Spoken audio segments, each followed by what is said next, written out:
everybody, welcome to my YouTube channel. Today's video is going to be a countdown of my top 10 favorite BJD sculpts. Now this is kind of hard to narrow down, but I had a lot of fun making this list. And so this is going to be a list of my favorite BJD sculpts that are in my collection. Now this does not take into account the bodies, this is just the facial sculpts. So I can do a video later on my favorite BJD bodies if you guys are interested. Let me know in the comments below. But let's go ahead and kick this countdown off. First off, at number 10 on my list is Fairyland's Minifee Chloe. Love her or hate her, she really is a beautiful sculpt. I think some people quote unquote hate her because she is very common. She is one of the more common Fairyland Minifee sculpts that you'll see around. But I think that's for good reason. She has an absolutely gorgeous face. I love the shape of her lips. I love the shape of her nose. I love the expression that her face has. I know a lot of the dolls don't really have expression until a face-up artist gets them in their hands, but I just like her facial sculpt, and I think she's really popular for a reason. And she was my first Minifee. I fell in love with her from Andrea's channel, Nicole's Dreams. I just loved, her Chloe, and I started looking at pictures of Chloe, and Chloe just looks beautiful. Even with bad face-ups, I think Chloe is a beautiful sculpt, and I think she's a great Minifee to add to your collection if you're going to get a Minifee. So this is the only doll that's on my list that is not considered an artist doll. She's considered a company doll, but she's absolutely gorgeous. I just really love her face. I love her facial structure. So I definitely wanted to add her to the list, and that's why I put her in at number 10.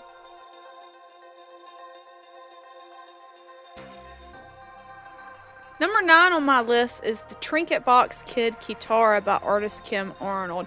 I think this doll has a stunning face. This is one of the few dolls when I saw the artist sculpting it, because Kim always posts progress photos. I knew before this doll was even close to finished, this is a doll I have to have. I think the face of this doll is so sweet and amazingly sculpted. Kim did a fantastic job on her face. I just can't say enough about her. I believe she actually won an award of the year from Dolls Magazine, like an Industry's Choice Award, because this doll is just so gorgeous. Now, I do have a large collection of Kim's dolls. I have a lot of her Trinket Box kids that you can see here, and I love them all, but of all of them, Kitara is my favorite. She is just so amazingly well sculpted and so beautiful. And just check out her facial features. I mean, she is a totally beautiful doll. I don't know what else to say about her. She's just gorgeous, and I really just love this doll. Number 8 on my list is Pidgin by artist Joshua McKinney, and I fell in love with this doll when I saw her in a magazine. There was a big spread about her in, I believe it was Haute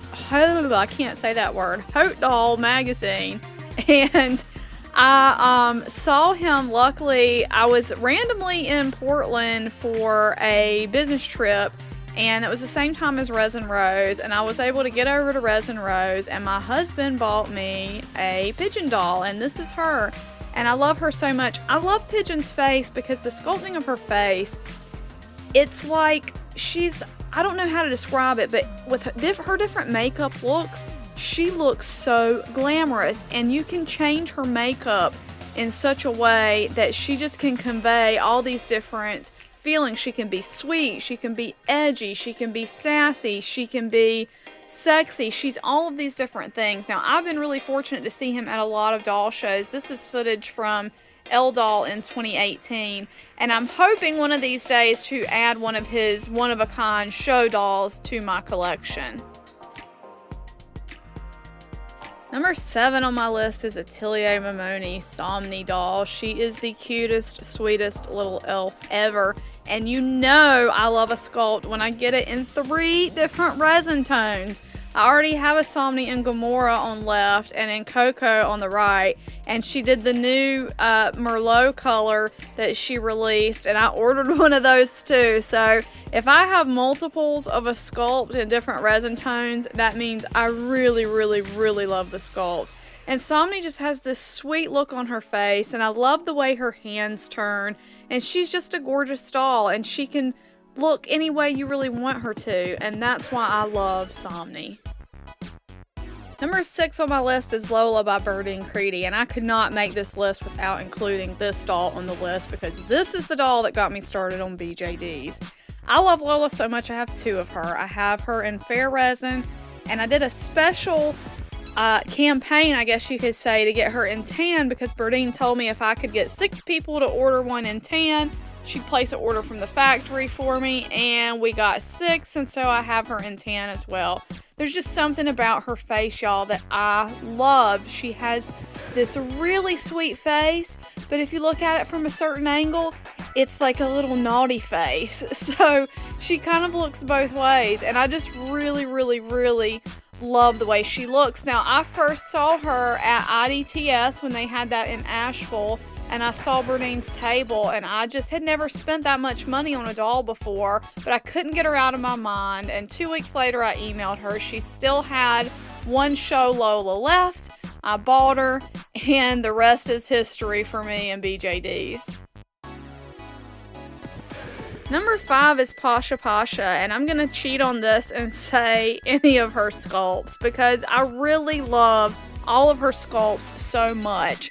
And I'm going to say this word, and it's not meant negatively, but I think her faces are very severe, but I mean that in a good way. They have these really great angles. The lips are really beautiful. The ears are really beautiful, which is such a weird thing, but I love doll ears, y'all. I look at that stuff. The way the eyes are shaped is fantastic, so I really love any of her sculpts. I'm really happy to have these 2 ladies. I am hoping on my list is a original sized crave in ebony silk, so if any of you ever see one come up for sale, please let me know. I didn't get in on the last pre-order. Wish I had, but just didn't happen. But I am so thrilled with these girls. I love their faces. Like I said, like the sculpting on them, it's so unique. I feel like it's so different, and they have amazing structure to the faces, and that is something that I really appreciate about her dolls. And like I said, all of the faces that she does are like that, not even to mention the bodies. And I was really lucky and got in on the first 10 of Hunger, so he'll be coming home to me one day. Now, I did see her at L-Doll in 2018, and I thought her dolls were beautiful, but at that time they were outside of my price range. But one of her artist full sets is on my list to bring home. Number 4 on my list is Ondine by Les Belles du Jour, and I love this doll because of my friend Enma, who is Make Me Real Dolls. She introduced me to this doll. She has an Ondine sculpt in this color like I have, and hers is named Ashleen, and that doll is one of the most beautiful dolls I have ever seen in my life. Now, this is another artist that I discovered at a show. I discovered her at L-Doll, and I had not seen her dolls before, and seeing them in person, they're just so amazing. And again, another doll that I didn't buy at the show, but I came home, couldn't stop thinking about her, wound up contacting the artist. Maybe it was a month or 2 later, and she still had an Ondine in stock, and I was able to get her. But her dolls are just so fantastic.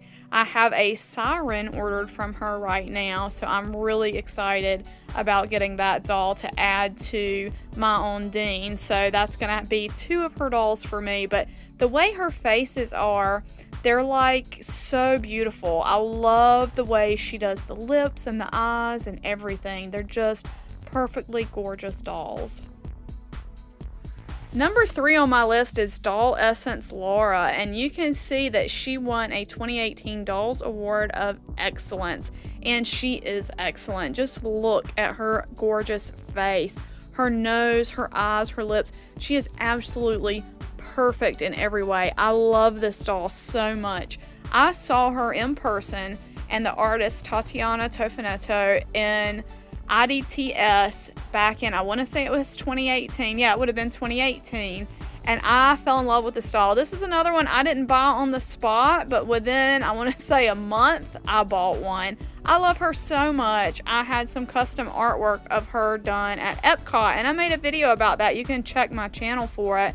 It was a lot of fun taking her to Epcot. We went to the France Pavilion, and she had her portrait done because she's just such a beauty. She just inspires like beautiful things, I feel like. So I wanted to have that portrait done of her. And I just love this doll. Now, you haven't seen as much of her lately because I messed up her face up. And once things improve shipping wise, I'm sending her back to the artist to have that touched up. Coming in at number 2 on my list is Napalm Dolls Hush. And she's the one that inspired this video because I realized every video I do with her, I say, she's one of my favorite sculpts of all time. Well, I thought, well, let me make a list of my actual favorite sculpts. Her face is amazing. Artist Gwendolyn Napalm, she just did a fantastic job with this doll's face. And I know this isn't about bodies, but her body too, y'all. Her hands are amazing. Her body is amazing. It is just such a gorgeous body. I love the expression on her face. I love everything about her. I love her little teeth. You guys know I love teeth if you've watched this channel before. I just really love this doll in every way, shape, and form. Speaking of which, I have artwork of her. I have charms of her. I have a pin of her. I love this doll so much. She's just so gorgeous. I'm really hopeful that I'm going to be able to add one of the artist's full set one-of-a-kind hushes to my collection one of these days, and I really think that would be amazing to have one of those. Now, she was at L-Doll in 2018, and I scoured my footage, and apparently I missed recording her booth, so I'm not really sure. Even if I saw it, I feel like I did see it, but you know what? Maybe I didn't. So anyway, I have discovered her now, and I absolutely love her. She is one of the best sculpts ever, and I think everybody needs to add one of these to my collection, or to their collection. You can add one to mine too. That'll be fine with me. Coming in at number 1 is Atelier Momoni's Mononi, and if you've watched my channel at all in the past, you probably knew this was coming. I love Mononi so much. I love everything about this doll. I love that her face is cute, it's flirty, it's fun, but you know the main thing that I love about this doll's face is that it's happy. She's a happy doll, and when you look at her, she's happy, but she's also sexy, so it's not like she's a goofy doll. She's a happy, sexy, mature doll, and I absolutely love her because of that happy face. I love her little teeth. I love the shape of her face. I love her cute little nose. I love seeing Lola's full sets at different shows. This is from L-Doll. You know, it's amazing to see what she can do with her dolls, and you see most of them were sold out at that point in time. But of course, Coco Momoni is my all-time favorite doll. I've said that before. She's just amazing. If I could only keep one BJD, it would be her. She is just so fantastic. So that is number 1 on my list. Thanks so much for watching, guys. If you like this video, please give it a big thumbs up. If you want to see me rank my 10 favorite bodies from the dolls in my collection, let me know in the comments below, and we will see you guys in the next video. Bye bye.